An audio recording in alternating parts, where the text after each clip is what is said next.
지금까지 천안함과 관련한 음모론자들의 의혹을 하나씩 파괴하다 보니 문득 생각이 났습니다. 어차피 음모론이라는 것 자체가 거짓말인데 한 번에 큰 주제를 두고 정리를 하는 게 훨씬 이해하기 쉽지 않겠는가. 그래서 이번 편을 시작으로 모두 13편에 걸쳐 주제별로 묶어서 전해드리고자 합니다. 오늘은 그 첫 번째 좌초편입니다. 오늘 함장의 바다 출항합니다. 좌초편에서 다룰 내용은 1번 수심이 8.6m인 모래톱에서 천안함이 최초 좌초했다. 2번 소나돔이 안 깨졌다. 그래서 좌초가 아니라는 국방부의 주장은 엉터리다. 3번 항해 당직 사관이 좌초된 배를 빼서 7분간 운항했고 기관실에 파공이 발생한 사실을 전혀 몰랐다. 4번 선저 스크래치는 좌초의 증거다. 이렇게 모두 4가지입니다. 먼저 1번 수심이 8.6m인 모래톱에서 천안함이 최초 좌초했다. 저희 채널에 역시나 자주 등장하는 사람 신상철. 신상철은 2012년 천안함은 좌초입니다 라는 책을 본인이 썼다면서 선박은 얼마든지 좌초로 반파될 수 있다고 이야기합니다. 천안함은 좌초입니다 라는 책을 제가 쓰겠습니다.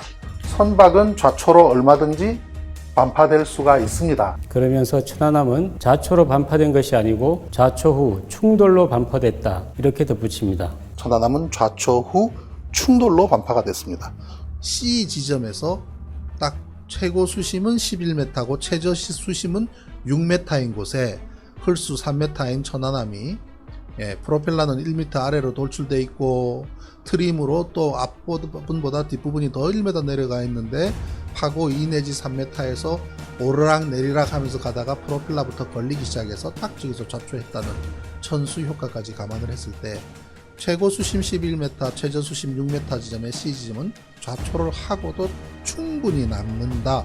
해도의 수심 기준면은 평균 수심이 아니라 기준 수준면 또는 기준 해수면이라고 합니다. 각 해역의 밀물과 쓸물의 시각과 해면의 높이를 추산해 만든 표, 조석표에서도 기준 수준면을 기준으로 삼습니다. 또한 국제수로기구에서도 밀물과 쓸물인 조석을 두고 수심 기준면 이하로 내려가지 않게 값을 둬야 한다고 합니다. 해도상 평균 수심을 8.6m 모래톱이라고 이야기합니다. 우리나라의 수심 기준면, 약 최저 저조면으로 규정하는데 평균 수심면을 기준으로 정하는 것은 육지의 해발 고도입니다. 다시 정리해 드리자면 신상철이 주장하는 바는 해도상 수심 8.6m인 곳에 천안함이 좌초했다고 합니다. 간조차를 감안하면 최저 수심이 6.1m에 최고 수심이 11.1m를 이유로 듭니다. 하지만 애초 해도상 수심은 약 최저 저조면, 그러니까 물이 최대로 빠졌을 때 가장 얕은 수심을 말하는 건데 해도상 8.6m는 바다에서 8.6m가 가장 최저 수심이란 뜻입니다.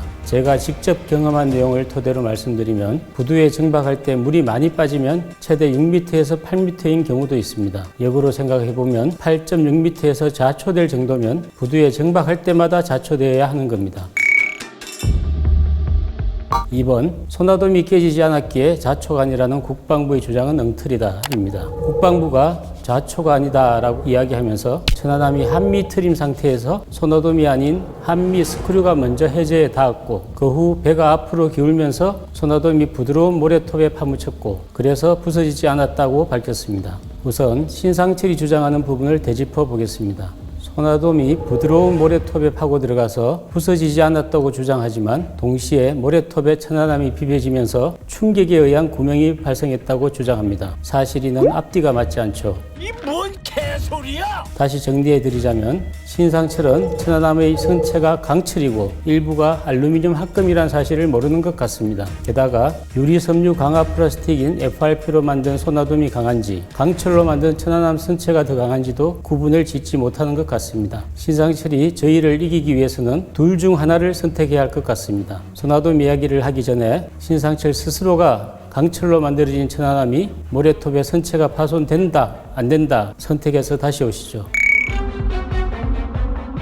3번 항해 당직 사관이 좌초된 배를 빼서 7분간 운행했다. 기관실에 파공이 발생한 사실을 몰랐다는 부분입니다. 유턴을 하고 항해 당직 사관이 유턴을 하고 위에서 왼쪽으로 배를 돌리고 나니 백령도가 굉장히 가까워진단 말이죠. 그럼 창밖으로 봤을 때의 어떤 풍경이었을까요? 그거 한번 제가 만들어 봤습니다. 그렇습니다. 뭐가 보이십니까? 아무것도 안 보입니다. 이 새끼 아무튼 입만 벌리면 거짓말이 자동으로 나와. 나름대로 음모론을 펼치기 위해 자초 운항 중 충돌 주장에 신빙성을 더하기 위해 승조원들이 자초 충격을 느끼지 못한 것에 대한 거짓말을 덧붙인 것으로 보입니다. 거짓말이 거짓말을 낳는 거죠. 앞서 2번 손아돔 얘기를 하면서 빼놓은 부분이 있는데 신상철은 천안함을 두고 알루미늄 선체라고 오인해 왔습니다. 다시 말하자면 천안함의 선체는 강철이고 알루미늄 합금은 일부 상부 구조물에만 쓰이는 것이죠. 다시 본론으로 들어와서 군함에는 비상시 통신 체계가 버젓이 있습니다. 심지어 2차 세계대전 당시 건조된 배에도 아날로그식 함내 통신 장비가 있었습니다. 설마 해군 장교 출신인 신상철이 이를 모를 리가 없죠. 그러면서 전문가라고 이야기한다면 심각한 부분이죠. 특히 자초 후 7분간 운행하면서 기관실에 파공이 생긴 걸 몰랐다라는 부분. 어쩌면 신상철이 영화 타이타닉에서 타이타닉호가 서서히 침몰해가면서 기관실에 물이 차고 결국 반으로 갈라지면서 침몰하는 모습을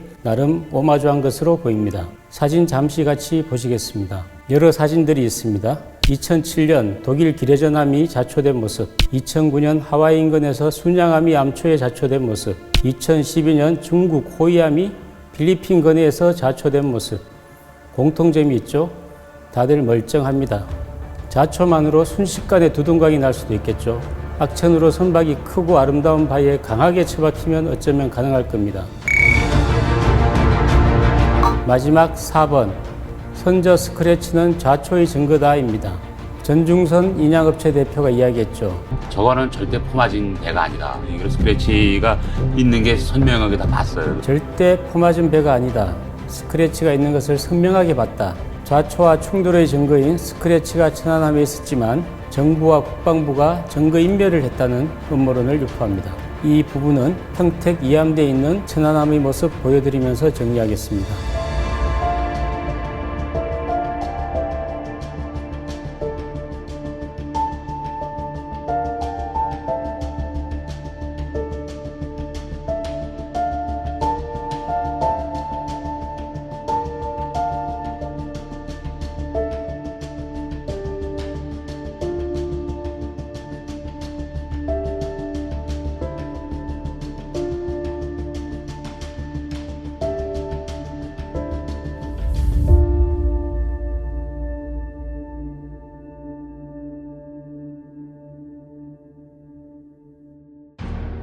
서울고등법원에서 진행한 신상철 2심 재판 판결문 일부입니다. 재판부의 두 차례 현장 검증 결과에 의하더라도 한미 좌연 헐수선 아랫부분에 스크래치로 볼만한 손상은 발견할 수가 없었고 페인트 일부가 벗겨지거나 녹이선 흔적만 있었다. 한미 부분의 페인트를 전체적으로 벗겨내거나 다시 칠한 흔적은 발견할 수가 없었고 한미의 자연 부분과 이어지는 함수의 자연 부분을 함께 비교하더라도 특이사항은 발견할 수 없었다. 오늘 준비한 일부 자초편은 여기서 마치고 입항하겠습니다. 감사합니다.